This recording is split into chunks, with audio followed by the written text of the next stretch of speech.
Hi friends, நம்ம இன்றைக்கி பச்சை மிளகை வச்சு ஊறுகாய் எப்படி போடலான்னு பார்க்கலாம்.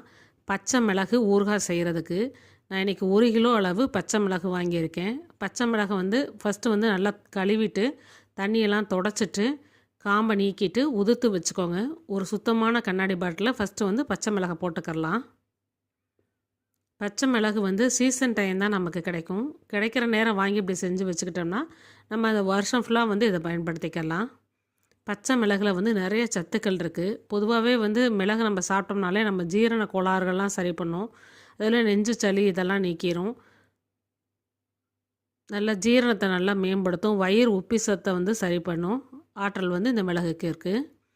இப்போ மிளகை போட்டாச்சு. நான் 1 கிலோ லெமன் ஜூஸ் எடுத்திருக்கேன். இது ஜூஸ் 1 கிலோ. பழம் 1 கிலோ கிடையாது. ஜூஸ் மட்டும், ஜூஸோட வெயிட் 1 கிலோ. விதைகளையும் தோலையும் நீக்கிட்டு வெறும் ஜூஸை மட்டும் இதோட ஆட் பண்ணிக்கிறேன். ஊறுகாய் போடுறப்ப நம்ம கரெக்டாக அந்த வெயிட்டை மட்டும் கரெக்டாக மெஷர்மெண்ட் மட்டும் கரெக்டாக போட்டோம்னாலே நமக்கு ஊறுகாய் ரொம்ப நாளைக்கு கெடாமல் நல்லா டேஸ்டியாக இருக்கும். இந்த மிளகு ஃபுல்லாக முங்கிடணும். நம்ம ஊற்றுற லெமன் ஜூஸில் அந்த மிளகு ஃபுல்லாக முங்குற மாதிரி இருக்கணும். அப்படி இல்லாட்டா ஊறுகாய் கெட்டுரும். அதனால் அதை மட்டும் கொஞ்சம் கரெக்டாக பார்த்துக்கோங்க. இப்போ ஒரு 100 கிராம் கல் உப்பை இதோட சேர்த்துக்கிறேன். இந்த ஊறுகாய் செய்கிறதுக்கு நமக்கு ஒரு சொட்டு ஆயில் கூட தேவையே கிடையாது. அதே போல் மிளகாத்தூளும் சேர்க்க தேவையில்லை. எக்ஸ்ட்ரா ஸ்பைசஸே தேவையில்லை. ஜஸ்ட் 3மே நேச்சுரல் இன்க்ரீடியன்ட் தான். இந்த ஊறுகாய் ரொம்ப டேஸ்டியாகவும் இருக்கும், கொஞ்சம் டிஃப்ரெண்ட்டாகவும் இருக்கும். சாம்பார் சாதம், தயிர் சாதத்தை கூடலாம் சாப்பிடலாம்.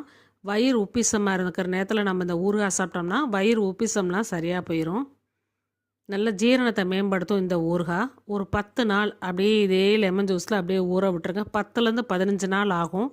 இந்த பச்சை கலரில் இருக்கிற மிளகெல்லாம் நல்லா ஊறி ஒரு பழுப்பு நிறத்தில் மாறும். அப்போ தான் நம்ம ஊறுகாய் ரெடி ஆயிடுச்சுன்னு அர்த்தம். நீங்கள் ஆனால் எவ்ரி டைம் செக் பண்ண வேண்டியது என்னென்னா மிளகு ஃபுல்லாமே லெமன் ஜூஸில் முங்கியிருக்க மாதிரி மட்டும் பார்த்துக்கோங்க. ஃப்ரெண்ட்ஸ், இந்த ரெசிபி உங்களுக்கு பிடிச்சிருக்குன்னு நினைக்கிறோம். ஃப்ரெண்ட்ஸ், இந்த வீடியோ உங்களுக்கு பிடிச்சிருந்துச்சுன்னா எங்கள் சேனலை லைக் பண்ணுங்கள், ஷேர் பண்ணுங்கள், சப்ஸ்கிரைப் பண்ணுங்கள். நன்றி, வணக்கம்.